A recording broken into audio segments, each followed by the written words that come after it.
ai mà ngói bắt nằm dương ô mày à អូខេមកគ្រប់ជំរាបសួរបងប្អូនអរគ្នាបាទដូចបងប្អូនអរគ្នាបានឃើញនៅក្បាលវីដេអូហើយនេះគឺជាសកម្មភាពខ្លះៗដែលពួកខ្ញុំឆ្លៀតពេលសម្រាប់ពីការងារដើម្បី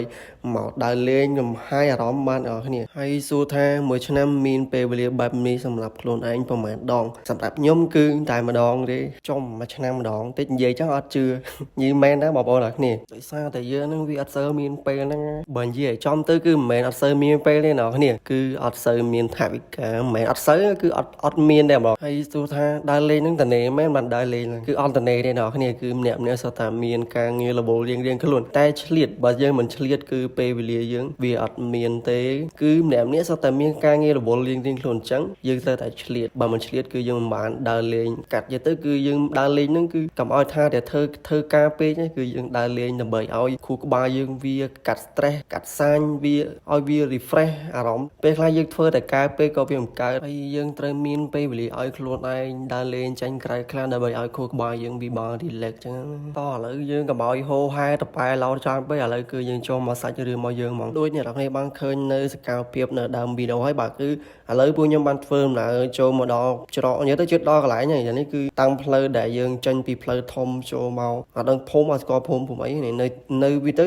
នៅជិតក្រុងភ្នំពេញដែរអ្នកគ្នាគឺនៅជាយពីនៅក្បែរនឹងក្រុងភ្នំពេញដែរអញ្ចឹងពួកខ្ញុំជិះម៉ូតូប្រហែលជាមិនដល់10នាទីអ្នកគ្នានិយាយទៅគឺថា10នាទីហើយនៅក្នុងវីដេអូនេះដូចអ្នកគ្នាបានឃើញគឺខ្ញុំសូមរាយខមមិនសម្រាប់អ្នកនរគ្នាដែលចូលចិត្តបែបទេសភាពបែបសុកស្រែមានព្រៃភ្នំមានទឹកអីចឹងណាហើយអ្នកនរគ្នាដែលចូលចិត្តស្ទូចត្រីទៅអីគឺនៅនឹងមានបឹងសម្រាប់ស្ទូចត្រីទៀតតែគាត់ថាពួកខ្ញុំមានដងស្ទូចមានបងគាត់មានដងបបកត្រីដែរតែបបកអត់បានទេអ្នកគ្នាអត់ដឹងមូហើយដឹងត្រីនឹងនៅនឹងមាននឹងអត់មើលទឹកតំណងទៅមានត្រីអាពេលបបកអត់មានបានត្រីអលីហើយនេះជាសកម្មភាពខ្ញុំកំពុងតែឈងបេះព្រីងអ្នកគ្នាអ្នកដែលចូលចិត្តញ៉ាំផ្លែព្រីងផ្លែអីនេះគឺនៅនេះមាននិយាយទៅពួកខ្ញុំមិនមែនឈប់បេះព្រីងទេអ្នកគ្នាគឺឈប់ដើម្បីឲ្យបងគាត់ចូលមើលផ្លូវថាផ្លូវនឹងអាចចូលឡានរួចអត់ដោយសារពួកខ្ញុំមកនឹងគឺមានបងម្នាក់គឺគាត់បកឡានមកពេលចឹងគឺផ្លូវហ្នឹងវាអាចថាពិបាកឡានចូលបន្តិចហ្នឹងគឺម៉ូតូអត់អីប៉ុន្តែឡានវាទៅដូចផ្លូវអតេសគោចឹងដូចផ្លូវបុរាណចឹងនេះវាដូចអ្នកនេះបានឃើញឥឡូវគឺពួកខ្ញុំបានធ្វើដំណើរចូលទៅតាមដងផ្លូវហ្នឹងហើយក៏ប៉ុន្តែវាមិនមែនជាបញ្ហាទេអ្នកនេះគឺអាចចូលបានតោះឥឡូវយើងមកទស្សនាពីសកម្មភាពពួកខ្ញុំធ្វើដំណើរចូលទៅហើយអ្នកនេះហើយតាប៉ែហ្នឹងកាត់អីចេះអ្នកតាបៃភ្នំចូលខ្លួនទេអីកំឡុងលោក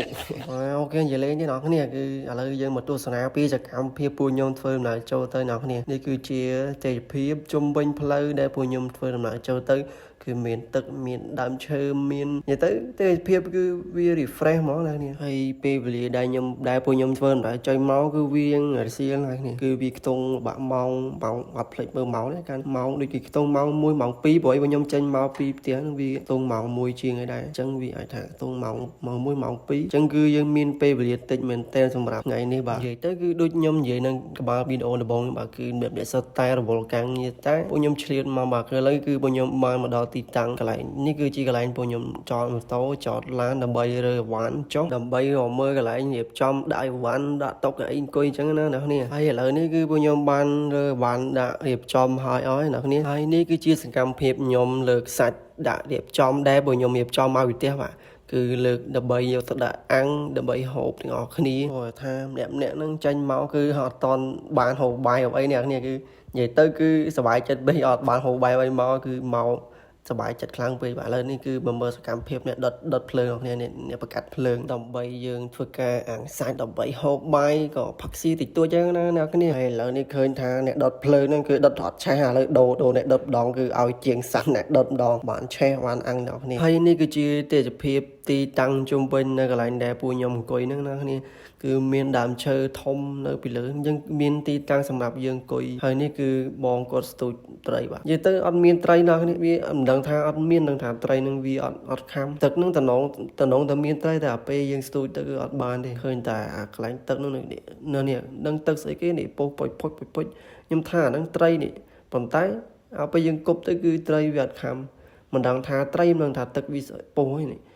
តែមិនកន្លែងហ្នឹងគឺឃើញរហូតឃើញទឹកពុះពុចអញ្ចឹងណាតែខ្ញុំតាមខ្ញុំមើលទៅគឺវាមិនមែនទឹកពុះទេខ្ញុំថាប្រហែលជាត្រីប៉ុន្តែវាអាចជាថាត្រីរៀងតូចអញ្ចឹងណាបើវាអត់ខំព្រោះឃើញទឹកហ្នឹងវាខ្ចាយតិចប្រហែលជាកូនត្រីតូចវាទៅនៅកន្លែងហ្នឹងតែមួយថ្ងៃហ្នឹងគឺពួកខ្ញុំមកតាំងពីមករហូតដល់ខ្ញុំទៅផ្ទះវិញគឺវានៅតែឃើញកន្លែងហ្នឹងស្ដីបងប្អូនទាំងអស់គ្នាថ្ងៃនេះគឺថាពួកខ្ញុំទៅណែពីការងារហើយក៏យើងមានអារម្មណ៍ថាយើង stress ណាអញ្ចឹងមួយរយៈនេះគឺយើងប្រឹងធ្វើការច្រើនមែនតើអញ្ចឹងនេះនាំអារម្មណ៍បងប្អូនទាំងអស់គ្នាមកទស្សនាការបបកត្រីបាទ relax បែបកំសាន្តឈៀលបែបក្រុមគ្រួសារបាទលក្ខណៈថាវាសាមញ្ញតែសាបតែវារៀងប្រៃដែរអញ្ចឹងណាអញ្ចឹងចាំមើលអស់គ្នាក្នុងទឹកទៅដល់ទៅ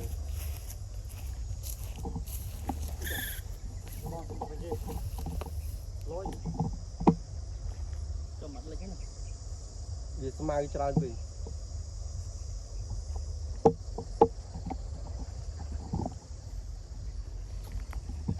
តែនេះបើត្រីមួយសកប់ត្រីហ៎បងយ៉ាត់លេចថ្ងៃដូចអ្នកគ្នាបានមើលវីដេអូបងគាត់និយាយមិញហើយនេះគឺជាសកម្មភាពពួកខ្ញុំដើរបបកត្រីគឺទៅបបកអត់បានទេអាទឹកកន្លែងមិញហ្នឹងគឺវាស្មៅក្រាស់ពេកវាណែនពេកអញ្ចឹងយើងគប់ទៅគឺវាអត់ដល់ទឹកវាអញ្ចឹងត្រីវាខាំមិនកើតហើយតាមមើលទៅគឺវាតែបើកន្លែងទឹកមិញហ្នឹងកន្លែងឈូកមិញប្រហែលជាអាចមានព្រោះកន្លែងហ្នឹងគឺវាអញ្ចឹងហើយនេះគឺជាសកម្មភាពវីដេអូបងគាត់ដោតនុយដើម្បីបបកត្រីអញ្ចឹងណាគឺនុយស្រស់អ្នកគ្នាគឺនុយកែបពេលដាក់ទៅទៀតអងស្អីតោះពេលយើងដាច់ហ្នឹងមិនខូចអានឹងបាត់អានឹងអត់មួយ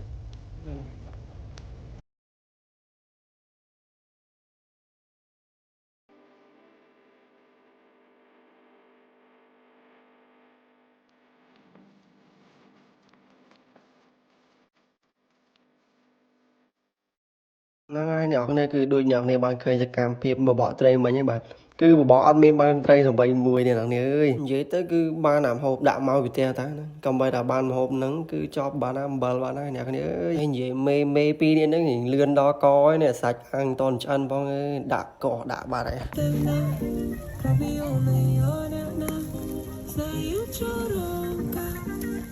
នឹងហើយដូចអ្នកគ្នាបានឃើញបាទគឺមកនោះគឺមានមួយសេតតែម្ដងបាទគឺមានទាំងសាច់ខ្លាយមានទាំងវិជាមានទាំង speaker ដាក់មកដើម្បីស្ដាប់កំសាន្តអារម្មណ៍ទៀតហើយនេះគឺជាទេសភាពជុំវិញដែលកន្លែងពួកខ្ញុំអង្គុយលេងហ្នឹងណាគឺមានទឹកមានដើមដូងមានដើមឈូកមាននិយាយទៅវាដូចវាស្រែអញ្ចឹងអ្នកគ្នាគឺធម្មជាតិពណ៌ខៀវខ្ចីទៅមើលគឺ refresh ហ្មងហ្នឹងហើយសម្រាប់បងប្អូនអ្នកនរគ្នាដែលចូលចិត្តទេសភាពបែបស្រុកស្រែមានទឹកមានអីគឺធ្វើកាយ stress ធុញថប់អីនេះមកទីនេះមកគឺអ្នកនរគ្នាគឺ relax ខ្លាំងមែនតើបាទឃើញនោះថាគេសរសើរហ្នឹងថាគេហ្នឹងថាគេលុយថាគេអស់ចាគេហ្នឹងអូយ៉ាហើយនេះកោតតែនៅរស់នៅលើផែនដីកើតដែរចឹងអីវ៉ាន់ណា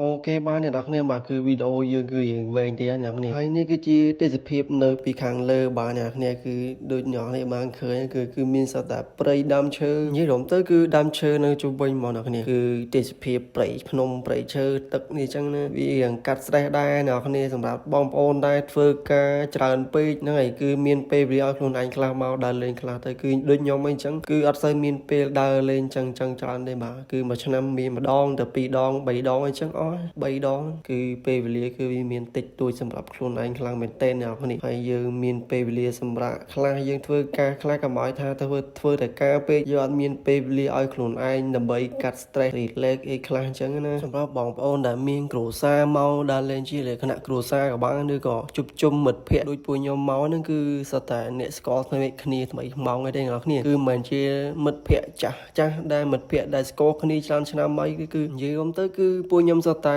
អ្នកស្គាល់គ្នាមិត្តរួមការងារអញ្ចឹងណាគឺក៏អ្នកផ្ទះចិត្តគ្នាយើងចេះរាប់អានគ្នាហើយស្គាល់គ្នាក៏យើងមានកម្រងដើរលេងជុំគ្នាអញ្ចឹងណាបើនិយាយទៅគឺពួកខ្ញុំចូលចិត្តរាប់អានមិត្តភ័ក្តិអញ្ចឹងណាគឺយើងដើម្បីបង្កើតភាពសាសនាជាមួយគ្នាបង្កើតអនុស្សាវរីយ៍ជាមួយគ្នាពេលវេលាល្អជាមួយគ្នាអញ្ចឹងណាហ្នឹងហើយបើសិនជាបងប្អូនមានអារម្មណ៍ថាធុញនឹងការងារ stress អីគឺយើងចាញ់ក្រៅខ្លះទៅកុំឲ្យទៅធ្វើតែការពេលអញ្ចឹងណាគឺវាអត់ល្អទេវាធ្វើឲ្យខួរក្បាលយើងនឹងវា stress ហើយយើងគិតច្រើនគឺវាធុញថប់ហ្មងបើយើងមានពេលវេលាចាញ់ក្រៅជើងមកគឺវាអាចឲ្យធ្វើអារម្មណ៍យើងវាធូរបានធូរស្រាលខ្លះហើយមើលទៅវាឆ្លាស់ខួរក្បាលយើងទៅវាឆ្លាស់មកយើងបានចាញ់ក្រៅអញ្ចឹងសម្រាប់អ្នកខ្លះគេចូលចិត្តបែបរៀងចូលក្រុងអញ្ចឹងគេចូលបែបមានមនុស្សអ៊ូអគេទៅកន្លែងដើរលេងផ្សារទំនើបអីចឹងតែសម្រាប់ខ្ញុំគឺអត់សូវចូលចិត្តទេអញ្ចឹងបើខ្ញុំចូលចិត្តតែបែបព្រៃភ្នំដូចពេលយើងធ្វើការហត់អស់កម្លាំងធុញថប់អីចូលចិត្តបែបរៀងចឹងវិញទេដូចទេភាពខ្ញុំថតឲ្យមើលដូចសកម្មភាពដែលខ្ញុំមកអញ្ចឹងគឺវា refresh មើលទៅគឺវាឆ្លាស់មុខឆ្លាស់មាត់អស់គ្នាវាអត់សូវធុញថប់យើងនៅទៅកន្លែងធ្វើការពេកពេលខ្លះវាមានអារម្មណ៍ថាធុញថប់ហើយរៀង stress អញ្ចឹងណាអត់សូវសុបាយយើងចេញមកក្រៅអញ្ចឹងមកយើងបង្កើតពេលវេលាល្អជាមួយអ្នកស្គាល់គ្នាមិត្តភ័ក្តិបងប្អូនឪពុកម្ដាយយើងមានគ្រួសារយើងនាំគ្រួសារដើរលេងអីខ្លះអញ្ចឹងកុំឲ្យធ្វើការពេកឥឡូវគឺនេះពេលវេលាគឺចាប់ផ្ដើមយប់ហើយអ្នកគ្នាគឺមិនតន់យប់ទេគឺចាប់ផ្ដើមរៀងងឹតតិចហើយហ្នឹងគឺវាចូលខ្ទង់ដូចជាម៉ោង 6 ឯដែរហ្នឹងគឺឥឡូវពួកយើងបានធ្វើការដុតភ្លើងដើម្បីឲ្យមានពន្លឺនៅជុំវិញហ្នឹងព្រោះឲ្យវាតិចល្ងឹតឈឹងហ្មងហើយពួកខ្ញុំក៏បានរៀបចំឲ្យបានរៀបអីត្រៀមអីហើយគឺឥឡូវគឺបានលើកតុយកដាក់កន្លែងវាលហើយព្រោះឲ្យមេឃវាចាប់ផ្ដើមមានងឹតទៅឥឡូវគឺហើយសកម្មភាពពេលនេះគឺមានអ្នកឡើងបេះស្វាយមានអ្នកចាំយកភ្លើងតញុលគូតពីក្រោមទៀតហើយអាមេឃភ្លឺអត់ឡើងបេះអាពេលមេឃងឹតចាប់ដើមឡើងបេះស្វាយឯណានិយាយវាថាអាពេលវេលាយើងដើរលេងពេលវេលាយើងសម្រាកហ្នឹងគឺវាលឿនមែនតើអ្នកនរគ្នាអាពេលវេលាយើងធ្វើការហ្នឹងគឺយូរអាពេលវេលាយើងដើរលេងកាត់ stress កាត់អីហ្នឹងចាញ់ក្រៅហ្នឹងគឺមានអារម្មណ៍ថាវាលឿនហ្នឹងឥឡូវគឺខ្ញុំមើលម៉ោងគឺម៉ោងនេះគឺម៉ោង 6 កន្លះហើយជិះខ្ទង់ម៉ោង 6 កន្លះគឺចឹងវាល្ងឹតហើយឥឡូវគឺមេចាប់ដើមល្ងឹតខ្លាំងហើយគេដុតភ្លើងដុតអីពេញហ្នឹងអ្នកនរគ្នាហើយពួកខ្ញុំទៅវិញហ្នឹងខ្ទង់ម៉ោង 7 ហើយដែរ 7 ជាងហើយដែរគឺនៅ